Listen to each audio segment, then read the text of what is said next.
নবী বলেছেন, লা দীনা লিমান লা সালাতা লাহু, যার কাছে নামাজ নাই তার কাছে দ্বীন নাই, ঈমান নাই, চরিত্র নাই, কিছুই নাই। আল্লাহর নবী বলেছেন, আল্লাহর বান্দা এবং কাফেরের মধ্যে পার্থক্য কি? পার্থক্য হলো নামাজ। যে নামাজ পড়ে সে আল্লাহর বান্দা, যে নামাজ পড়ে না সে ব্যক্তি কুফরি করলো। মান তারাকা সালাতান মুতাআম্মিদান ফাকাদ কাফারা, ইচ্ছা করে যে নামাজ ছেড়ে দিল সে কুফরি করলো। বলেন নাউজুবিল্লাহ। আদমশুমারিতে আপনার নাম মুসলমান থাকতে পারে, ভোটার লিস্টে আপনার নাম মুসলমান থাকতে পারে, পাসপোর্টে আপনার নাম মুসলমান থাকতে পারে, কিন্তু আপনি নামাজ পড়েন না। আল্লাহর কসম, আল্লাহর খাতায় আপনি মুসলমান নন। আপনি দেশের প্রেসিডেন্ট, প্রধানমন্ত্রী হতে পারেন, পররাষ্ট্র স্বরাষ্ট্রমন্ত্রী হতে পারেন, পুলিশ আপনাকে স্যালুট দেয়, বিডিআর স্যালুট মারে, সবই ঠিক আছে, কিন্তু আপনি যদি নামাজ না পড়েন, আমার দেশের সদর ঘাটে কুলি বোঝাটা নিয়ে পেট চালায়, যে সেই কুলিটা যদি নামাজি হয়, দিনদার হয়, পরেশগার হয়, আল্লাহরে ভয় করে, তাহলে বেনামাজি প্রেসিডেন্ট, বেনামাজি প্রধানমন্ত্রী, বেনামাজি মন্ত্রীর চাইতে আল্লাহর কাছে কুলি, মাঝি, রিকশাওয়ালার মর্যাদা হাজার হাজার গুণ বেশি। আল্লাহর কাছে কে প্রেসিডেন্ট, কে প্রধানমন্ত্রী, এইটার কোনো দাম নাই। আল্লাহর কাছে দাম কি? ইন্না আকরামাকুম ইনদাল্লাহি আতকাকুম। আল্লাহর কাছে মূল্য হচ্ছে তার যে ব্যক্তি আল্লাহকে তোমাদের মধ্যে বেশি ভয় করে। নামাজ, মসজিদে যখন দান, কি সাম্য মসজিদ, সুবহানাল্লাহ বলে। মসজিদের মধ্যে মন্ত্রী, গরিব মানুষ, ফকির মানুষ, পানওয়ালা, সিগারেটওয়ালা, জুতায় পালিশওয়ালা সব দাঁড়ায় গেছে নামাজের মধ্যে।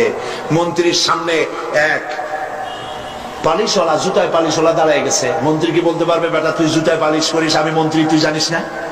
সব নইলে তোর পালিশের বক্স শুদ্ধ দোজকে পাঠায় দেবো। পারবে এরকম কথা বলতে? পারবে না, কারণ মন্ত্রী সাহেব, এটা ফাজলামি করার জায়গা না, এটা মসজিদ।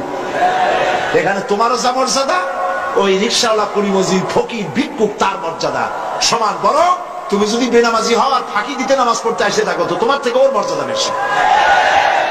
কবি বলেছেন, এক হি সব মে খড়ে হো গে মাহমুদ ও আয়াশ, এক হি সব মে খড়ে হো গে মাহমুদ ও আয়াশ, না কোই বান্দা রহা না কোই বান্দা নওয়াজ। একই কাতারে সম্রাট মাহমুদ আর তার ভৃত্য আয়াজ দাঁড়ায় গেছে। এখন কেউ চাকরও নাই, ভৃত্যও নাই, সব আল্লাহ গোলামে পরিণত হয়ে গেছে। নামাজ, ইসলামী সরকার হলে প্রথম কাজ হবে নামাজ পড়া। নামাজ পড়বে, কাজে বরকত হবে। দেখেন না মুয়াজ্জিন কি বলে?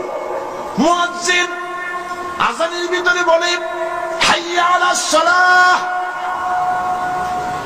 এসো নামাজের দিকে। আপনি বলবেন মুয়াজ্জিন চিল্লাও কেন? নামাজের দিকে আসলে হবে কি? মুয়াজ্জিন দ্বিতীয় লাইনে গিয়ে বলে, হাইয়া আলাল ফালাহ, এসো কল্যাণের দিকে, মঙ্গলের দিকে। নামাজের দিকে আসলে পরে তোমার কিসমত খুলে যাবে, তোমার তাকদীর পাল্টে যাবে। এসো নামাজের দিকে, নামাজ পড়ো। বন্ধুগণ, এই নামাজের দরখাস্ত সারা দেশে, পৃথিবীতে যত জায়গায় যাই, সব জায়গায় মানুষকে নামাজের কথা বলি। বন্ধুরা, নামাজ পড়ুন, নিজে পড়েন, বউ বাচ্চারে পড়ান, আল্লাহর কাছে দোয়া করেন নামাজের জন্য, আল্লাহ আমাদের নামাজি বানায় দাও। বলেন আমিন। নামাজ আর কেউ ছাড়বেন? নামাজ না পড়লে কাফের, কাফের।